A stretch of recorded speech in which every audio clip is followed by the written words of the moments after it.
Mis grandes amigos, escucha del programa Inyección de Esperanza, ¿qué tal? ¿Cómo están? Les saluda su amigo el pastor Emilio Vázquez desde el departamento de Itapúa, República del Paraguay. ¿Cómo están mis queridos oyentes? Aquí una vez más listos para compartir con ustedes una edición más de este programa Inyección de Esperanza. Edición número 780 que va de la temporada. 780 audio de estudio de Inyección de Esperanza. Es lo que compartimos con ustedes hoy, mis queridos oyentes, aquí en América del Sur, de punta a punta, Centroamérica, a América del Norte, parte de Europa, África, hasta donde llegamos con este programa. Saludos cordiales a todos ustedes aquí, también en control de controles, en la sala técnica, nuestro querido pastor Roy Francisco Araque, también desde la congregación Yeshua Mesudá, y quien les habla es su amigo el pastor Emilio Vázquez, desde la congregación Centro de Remanente Fe y Adoración. Ya les enviamos un fuerte abrazo rompeespalda para todos ustedes, mis queridos oyentes. Más 595-985-162-975, nuestra línea de contacto aquí en el Ministerio Internacional Inyección de Esperanza. Avanzamos, mis queridos oyentes, agradecemos las llamaditas, los mensajes de voz, las preguntas, los que están pidiendo también consejos, ¿sí? Tenemos también consejería, también aquí tenemos a los que nos piden diariamente algunas respuestas. Sí, este es el bloque de preguntas y respuestas. Algunas de las preguntas de los hermanos los compartimos en el bloque grabado ahí de preguntas y respuestas bíblicas con el pastor Emilio Vázquez, y otro que también los compartimos así ya en directo con los hermanos, en los grupos, en privados. Bueno, ahí vamos sirviéndole, mis queridos oyentes. Estamos compartiendo en todos los grupos donde estamos los estudios que tenemos a mano, los estudios que nos piden, las explicaciones, las interpretaciones, y bueno, para eso estamos, mi querido oyente. Bueno, más 595-985-162-975, línea personal aquí en Paraguay. Si alguien desea enviar un donativo u ofrenda a través de la línea personal, giro personal, ahí les pasé el número. También si desea hacerlo a través de línea Tigo, 0985-689824, puede enviar su giro si así lo desea, si así lo siente en su corazón, o a través de Western Union. Vamos hablando ya en inglés, O así también tenemos cuenta Bueno Van, mis queridos oyentes. Muy bien. ¿Cómo estamos con el estudio? Y a ver si tenemos algunas preguntas. Hebreos capítulo 5 y verso 5. ¿Qué me preguntaron acá? Verso 5, ¿sí? 5:5. Sí, no se atribuyó él la grandeza ni la dignidad de sumo sacerdote, sino que le fue otorgado por el Padre. Esto nos deja en claro, dice acá, que esa confusión que teníamos de la identidad del Mesías como Padre, que como que estábamos errados, dice. Sí, pero si tú lees todo allí, está bien, excelente su acotación. En el 5:5 según Latinoamericana me dice acá. Bueno, vamos a leer, pero es interesante, si tú lees todo, está bien su comentario, sí, excelente, magnífico. Muy buen argumento para demostrar que el Mesías fue el Hijo y nunca fue el Todopoderoso. Pero hay que leer todo porque hay más ahí. Hay más, inclusive si se lee todo vas a encontrar que repite lo que ya hemos estudiado en Hebreo 1:5, y del cual ahí hemos explicado también la verdadera identidad del Mesías según el griego, donde decía en el griego que el Mesías era la copia exacta del Padre. Era una copia, no es el mismo Padre, ¿sí? La sustancia, ¿sí? La copia. Bueno, déjenme leer todo. Latinoamericana me dijo.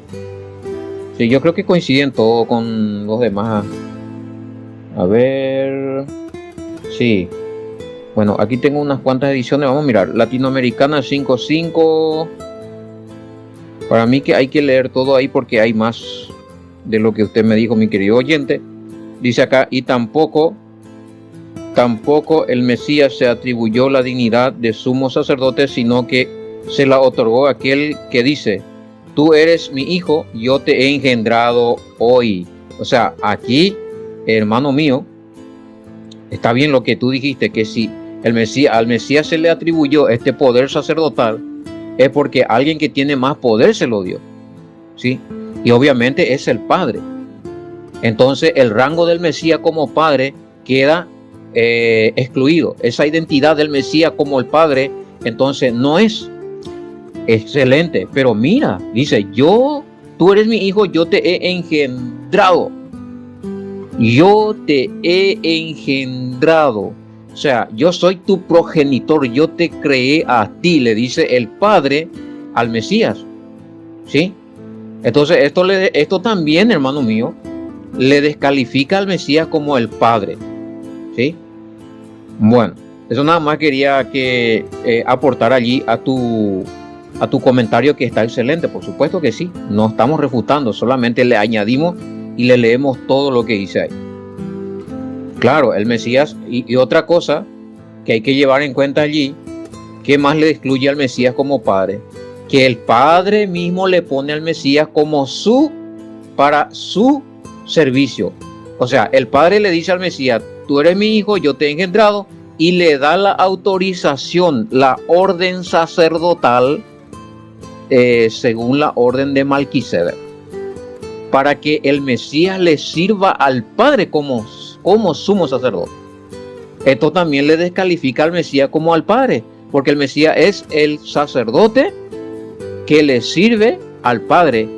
El Padre está en el lugar santísimo, el Mesías le sirve a él como sacerdote, según la orden de Melquisedec, o sumo sacerdote según la orden de Melquisedec, que intercede por nosotros ante el Padre. Esto se puede anexar, mi querido oyente, con primera de Timoteo 2.5. Porque hay un solo mediador entre Elohim y los hombres, Yahushua HaMashiach, hombre. Es más, como siempre decimos, Pablo de Tarso, ahí en 1 Timoteo 2.5, cuando habla del Mesías como mediador, no habla del Mesías como el Padre. Nunca habla como el Padre, sino que está entre el Padre y nosotros para mediar por nosotros, y le da el rango de hombre, no le da el rango del Todopoderoso, le da el rango de hombre al Mesías. Es decir, el Mesías, cuerpo glorificado con figura de un ser humano. Él no tiene una figura desconocida. Acuérdense que cuando él se le apareció a sus discípulos después de resucitar, tenía un cuerpo glorificado muy distinto, sí, pero tenía la silueta de hombre, silueta de ser humano. Y con esa misma silueta, él sirve, ¿sí?, con ese rango de hombre, con cuerpo glorificado, ante el Padre. Eso le descalifica, mi querido oyente, al Mesías como el Padre mismo, como el Todopoderoso. Esto es serio. Esto es serio. Ya, ustedes iniciaron ahí, veo ahí que hay otro comentario. ¿Sí? ¿Cómo se entiende esto del Mesías sumo sacerdote en el lugar santísimo?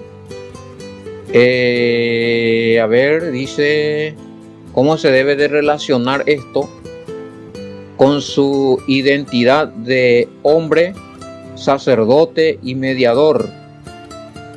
¿Sí? Hombre, sacerdote y mediador.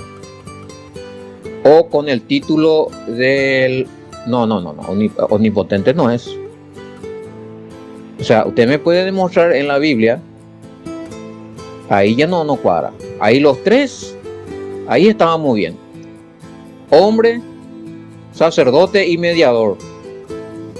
Pero cuando me dice, y con el título de omnipotente, ahí ya salimos totalmente de lo que es escritural. Ahí ya no podemos conversar, porque eso no te va a cuadrar en ningún momento. Por eso quizás me está preguntando, porque, o sea, como ya recién expliqué, ¿verdad? como hombre y como mediador y como sumo sacerdote. Recién expliqué. Ante el Padre, pero Él no es el omnipotente, ante el omnipotente. Ahí cambia el papel.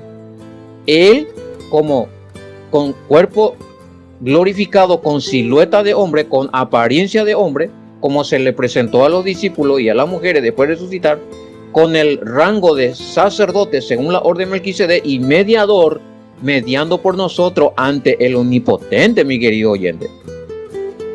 No. Usted no se puede tragar esa parte de que Él está ante el omnipotente sirviendo como sacerdote. O sea, no piense usted que Él mismo es el omnipotente y cómo hace Él para dividirse en eso, en mediador, en sacerdote. Porque, ojo, una parte de la Biblia dice que el Todopoderoso, Yahweh, nuestro Creador, no es hombre. Para que mienta, ni hijo de hombre para que se... Bueno, entonces ahí ya le descalifica al Mesías.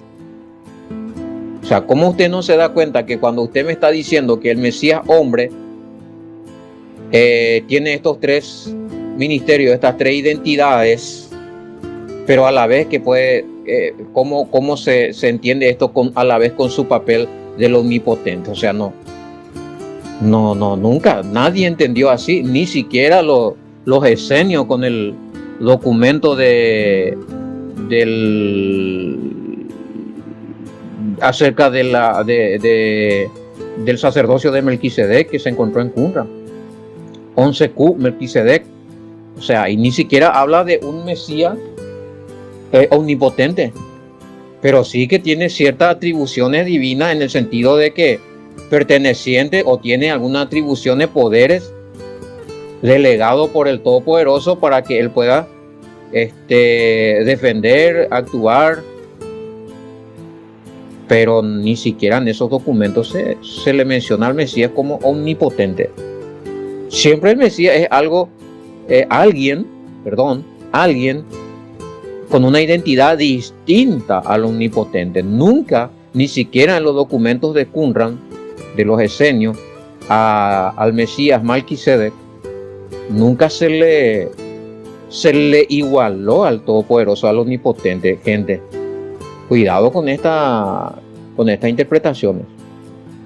Por eso es que yo no sé si ustedes escucharon cuando yo hice la introducción, y hace poco algunos pastores que me están escuchando cuando tuvimos el curso, el estudio por video chat, que yo le estaba diciendo el por qué Hebreo casi no entró en el canon, cuando estudiamos los cánones de la Sagrada Escritura, quién lo hizo, cuándo fue, cuánto hay, cuánto se incluyó, cuánto se sacó, en qué año, en qué tiempo. Bueno, y acuérdense que yo les dije a estos que me están escuchando y estudiaron conmigo, que por qué Hebreo casi no entró en el conjunto de los libros canónicos del Nuevo Testamento.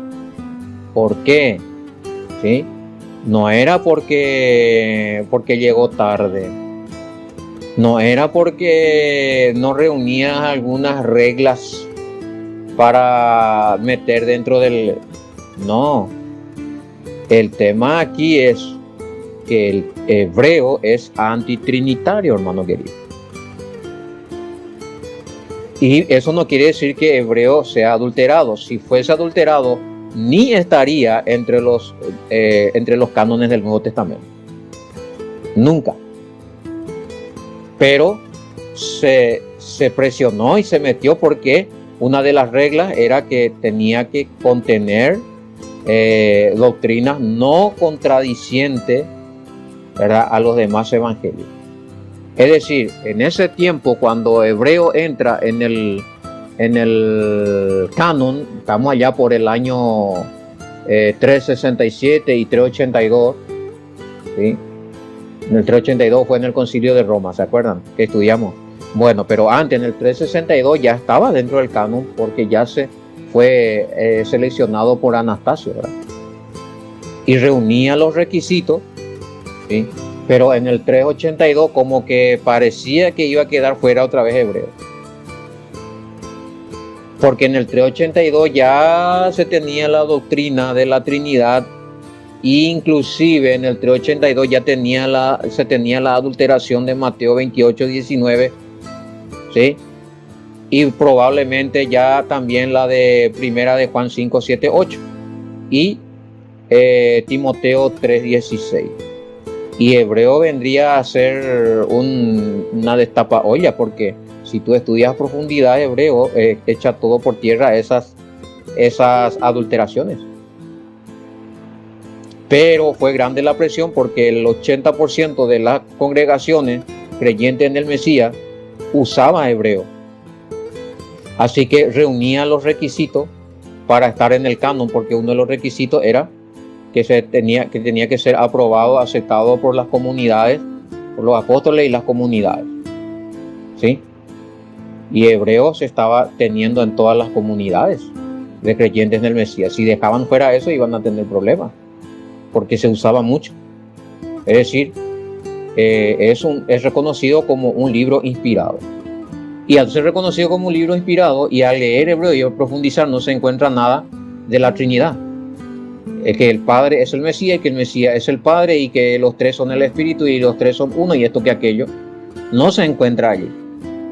Nunca se dieron cuenta de eso. Al contrario, van a encontrar la verdadera identidad del Padre y la verdadera identidad del Mesías, de lo cual ahora estamos hablando. Probablemente de algunos grupos nuevos en donde me metieron me van a volar enseguida por escuchar esto. Pero esta es la realidad, hermano. Tenemos todas las evidencias para demostrar. Si usted está dudando de lo que estoy diciendo, aquí está mi número, más 595-985-162-975, Pastor Emilio Vázquez. Y contáctese conmigo, yo le voy a dar más evidencia de lo que estoy diciendo, porque tengo evidencia. No temo en hablar la verdad porque hay evidencia. Ok. Bueno, mi querido oyente, a ver si tenemos más comentarios. El sacerdocio de Melquisedec. Bueno, este es un tema muy... El sacerdocio de Melquisedec en sí se tiene que estudiar aparte. El principio, ¿verdad? ¿Cómo inició el sacerdocio de Melquisedec? ¿Qué significa, verdad? Melquisedec. Malki, rey. Sedec, justicia. Rey de justicia. El que pregona la justicia. El que predica la justicia. El que enseña la justicia. Esto ya existía. Este fue el primer... yo miro acá, y bíblicamente, veo que el sacerdocio de Melquisedec es el sacerdocio del grado de más alto rango, ¿sí? Por lo que después voy a ir explicando, ¿verdad? Y es el sacerdocio desde el principio. Antes de la aparición del sacerdocio de Leví, de Aarón, de Leví, de sus hijos, bueno, de los hijos de Leví es Aarón y demás, ¿verdad?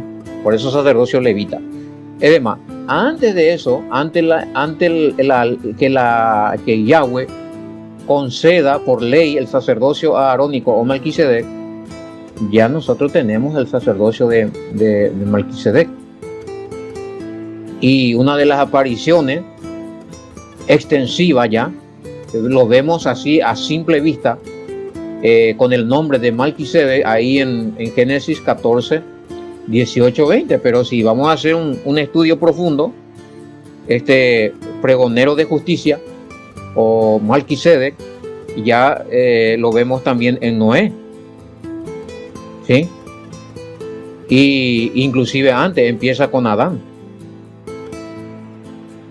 y se va extendiendo por generaciones.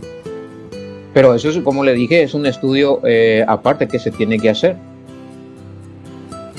Y hace unos días atrás, cuando estudiamos esta parte ya en el capítulo 7 con los hermanos de Paraguay en Cagatora, todavía era un misterio para mí porque no tenía una certeza de quién era realmente este Melquisedec que se le aparece a Moshe.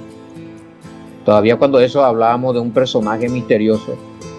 Pero ahora sí ya puedo decir con certeza y con todas las evidencias bíblicas de que este Melquisedec que se le aparece a Abraham en Génesis 14, 18, 20 es es Shem, el hijo de Noé. Shem. Bueno, pero por eso tenemos que hacer otro estudio aparte, ¿verdad? Tiene que ser aparte porque es muy extenso y hay que ver toda la genealogía de los sacerdocios de Melquisedec, de cómo iba en sucesión, ¿verdad?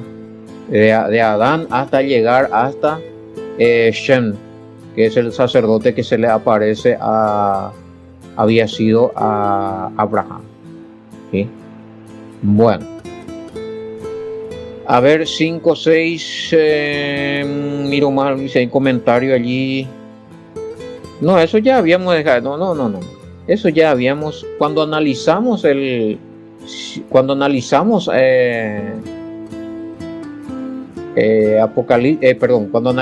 Génesis 14, 18, 20, ya cae por tierra de que ese era el mismo Mesías. No es el Mesías. Esto ya lo habíamos también aclarado allí en el otro programa. ¿Se acuerdan que algunos insistían de que este sacerdote que se le aparece, Melquisedec, que se le aparece a Abraham, muchos decían que era el Mesías? Pero yo recién le dije que es nada que ver, es Shem.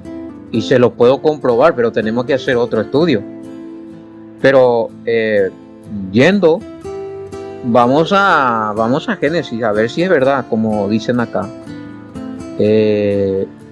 No solo tenemos a Melquisedec, el sacerdocio de Melquisedec, del Mesías, en el Mesías hoy, sino también que lo tuvimos con el mismo Mesías hace siglos atrás, cuando él se le aparece a Abraham, cuando Abraham le dio los diezmos en Génesis 14, 18, 20. Dice, no.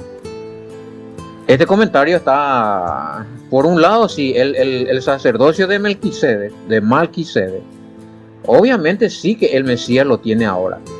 Eso es innegable. De eso está hablando ahí. Ahora, cuando entramos en el capítulo 7, sí vamos a seguir hablando de él. Pero quiero nomás entrar un breve instante con usted en Génesis 14, 18, 20 y los otros hermanos que están diciendo ahí si la identidad del Mesías se encuentra en el sacerdocio de Melquisedec, que se le aparece a Abraham en Génesis 14, 18, 20, preguntan acá. Aquí tenemos, para los que no creen de la preexistencia del Mesías, dice que en el sacerdote de Melquisedec, que el mismo Jesucristo se le apareció a Abraham en Génesis 14, 18, 20. Bueno, ay. Si supieran que no es así. ¿Dónde dice la Escritura que el que se le apareció a Abraham allí es el Mesías Yahushua, o que es el Mashiach? Ahora, que sea prefigura del Mesías, sí. Pero ¿de dónde sacan ustedes? Porque si estudiando hebreo es el único lugar donde le podía decir, bueno, este Melquisedec que se le aparece a Abraham en Génesis 14, 18, 20 es el mismo Mesías, el cual hoy tiene el sacerdocio Melquisedec. Tendría que decir así. Pero no dice eso la Escritura. No habla de eso la Escritura. Y acaba de decirle que por sucesión de línea, de linaje, si vamos a estudiar esto, encontramos que no es el Mesías, nunca fue el Mesías. Fue Shem, ¿sí? Pero para comprobar eso tendría que hacerle un estudio de casi una hora otra vez aparte. Pero simplemente vamos a la Torah, En Génesis 14, 18, 20. Acá me ponen, sí, es la Reina Valera, hermano querido. Con la misma Reina Valera vamos a Génesis 14, 18, 20. Qué fuerte que está esta cuestión de este dogma de que el Mesías son tres en uno y todas estas cosas, ¿verdad? Pues recién le acaba de decir. O sea, ven cómo ustedes le agregan a Hebreo al autor. Si el autor de la carta a los Hebreos estuviera vivo, yo creo que ya le denunciaría a ustedes por haber agregado cosas a lo que él no dijo. Recién le acaba de decir que la carta a los Hebreos es antitrinitaria. Y ustedes, con su chip de esa doctrina, agarran, leen y le agregan cosas.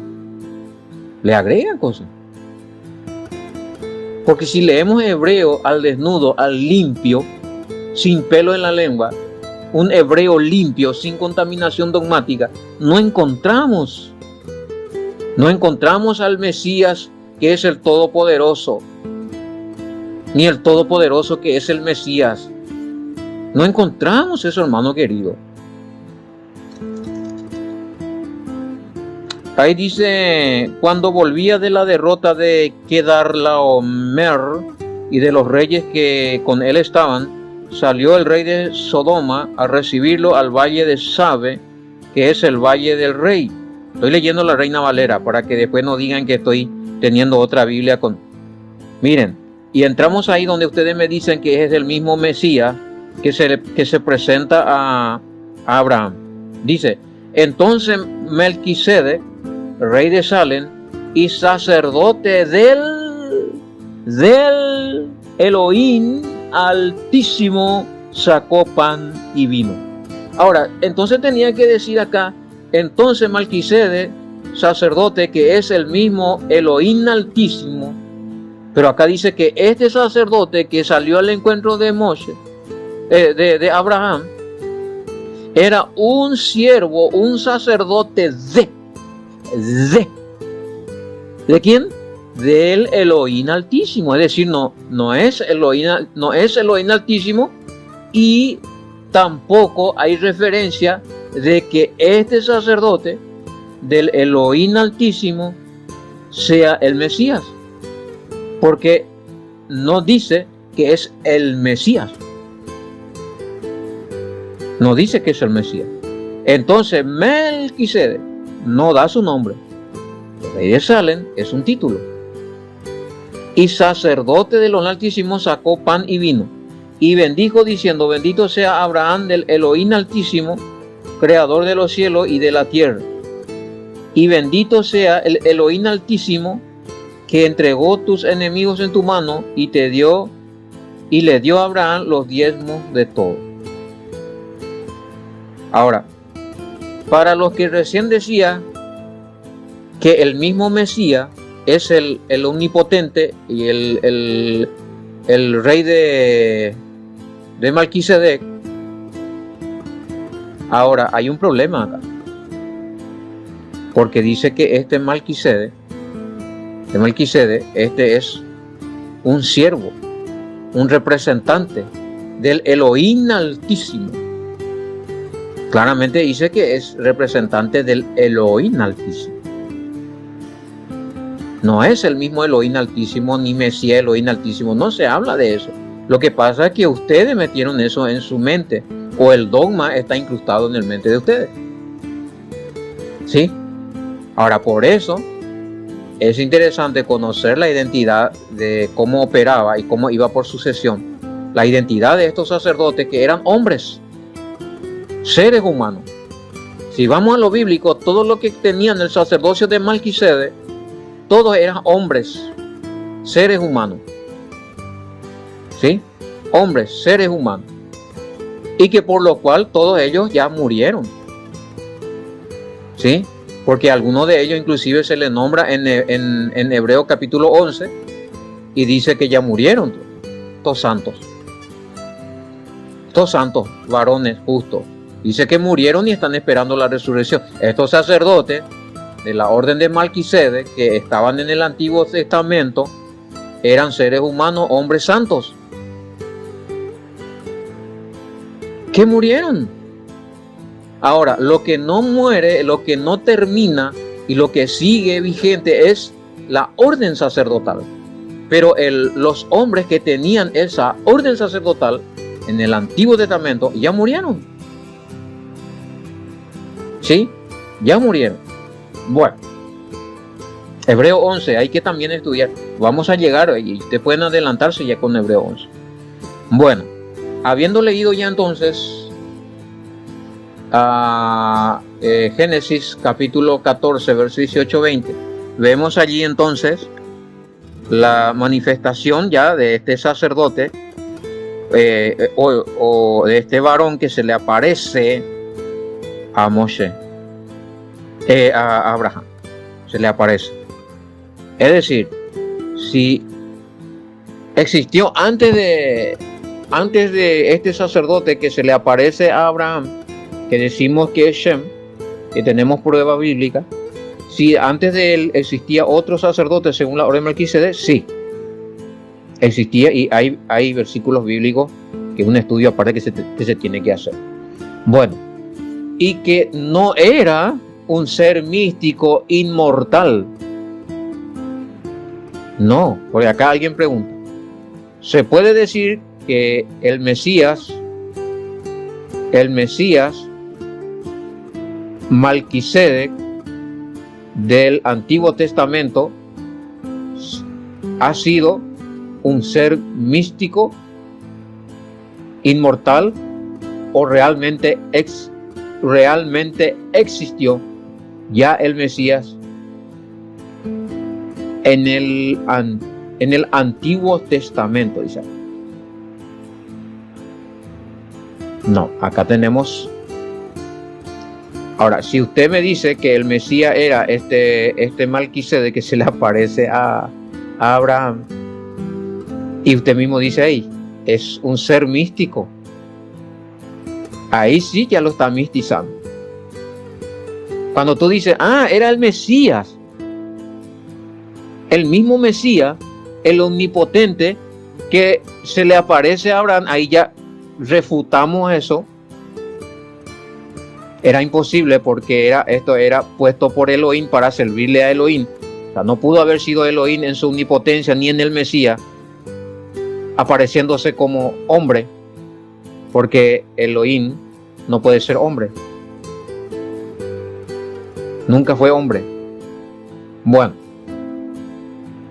así que sí, en mi opinión, y yo me quedaría con esta primera parte de su pregunta, como no preguntándote a mí, sino afirmándote a ti. Tú me dijiste que el Mesías Melquisedec, ¿sí?, que es un ser inmortal mitológico, es la mitología. Y sí, si usted cree que este Melquisedec de Génesis 14, 18, 20, vuelvo a repetir, es al mismo tiempo el Padre Todopoderoso y el Mesías, Yahoshua, nuestro Salvador, que se le presenta en forma de hombre, sacerdote, a Abraham, ahí sí es mito. Ahí ustedes lo convierten en mito, porque eso no está pasando ahí. Eso no está pasando. ¿Se entiende? Bueno.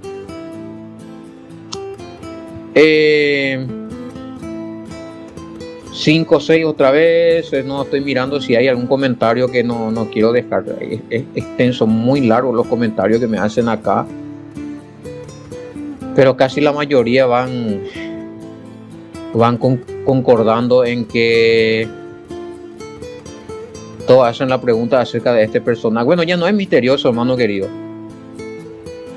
Ya no es misterioso. Ya le dije que se sabe que ya es un varón, un ser humano, que de la línea de sacerdocio de seres humanos que ejercían la justicia y predicaban la justicia. Y que este Melquisedec de Génesis 14, 18, 20 no es ningún inmortal. Después que vamos a ir explicando todo bien eso, ¿verdad? No se apuren, porque tenemos hasta el capítulo 7. Eran mortales, murieron ellos. Bueno, ya le dije, lean Hebreo 11 y van a ver que todos estos murieron. Rey de justicia, sí, excelente, eso es el significado. Pero ¿qué tenía que hacer si era rey de justicia? Tenían que pregonar la justicia, tenía que enseñar de la justicia, tenía que hablar de la Torá, de la ley, de los mandamientos que estaba en la conciencia antes de ser escrito. Tenían que hacer lo justo conforme a la voluntad del Padre. O sea, no me puedes tú decir acá si tiene que ver con predicar, no tiene que ver con predicar la ley, ya que la ley no existía cuando a Abraham se le apareció el sacerdote Melquisedec. Pero hermano querido, la ley escrita no existía del Sinaí, pero sí se tenía que actuar con justicia según la conciencia.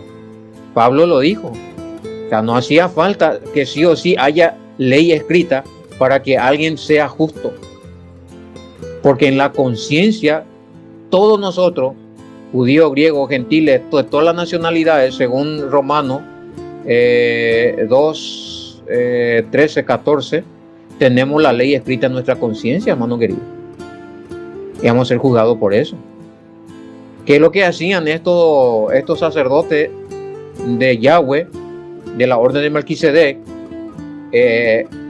Enseñaban actuar con justicia y juzgaban, porque eran reyes, y juzgaban si se hacía injusticia.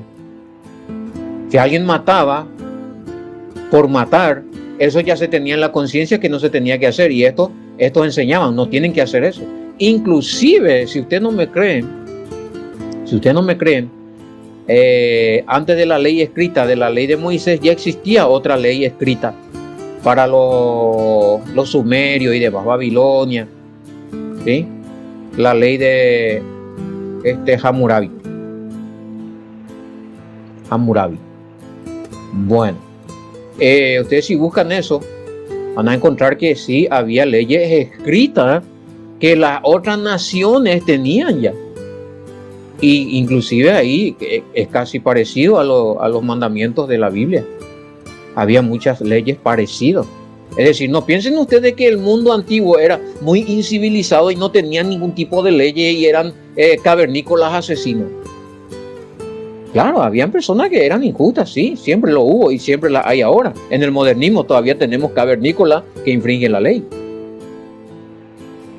Pero siempre el ser humano tenía leyes en sus naciones, en el último rincón, tenían sus reglas de convivencia. Y de acuerdo a esas reglas de convivencia, tenía que ejercer la justicia, hermano querido. Y en cada nación, en cada tribu, había líderes que tenían que moderar esas leyes. ¿Entienden? Y bueno, y ahí tenemos el Melquisedec, que no piense usted que porque cómo puede ser esto, que si no había ley, entonces cómo se iba a hacer la justicia, cómo iba a pregonar la justicia y todas esas cosas. Por la ley que uno tiene en la conciencia, uno sabe qué hacer lo bueno y qué hacer lo malo. Y tu conciencia misma te va a acusar en el día del juicio. Será tu Satán, tu propia conciencia. Bueno, a ver, tu propio acusador, ¿verdad? Ok, no, esto es extenso. Vamos a dejarlo ahí porque veo que ahí me tiran a ver. Bueno, después le hablo de eso. Vamos a dejar hasta aquí para no mezclar mucho, sí. Vamos a seguir hablando mucho del sacerdocio de Melquisedec. Hasta aquí nuestro programa El Guía de la Fecha, Inyección de Esperanza con su amigo el pastor Emilio Vázquez. Será hasta la próxima. Shalom. Bendiciones.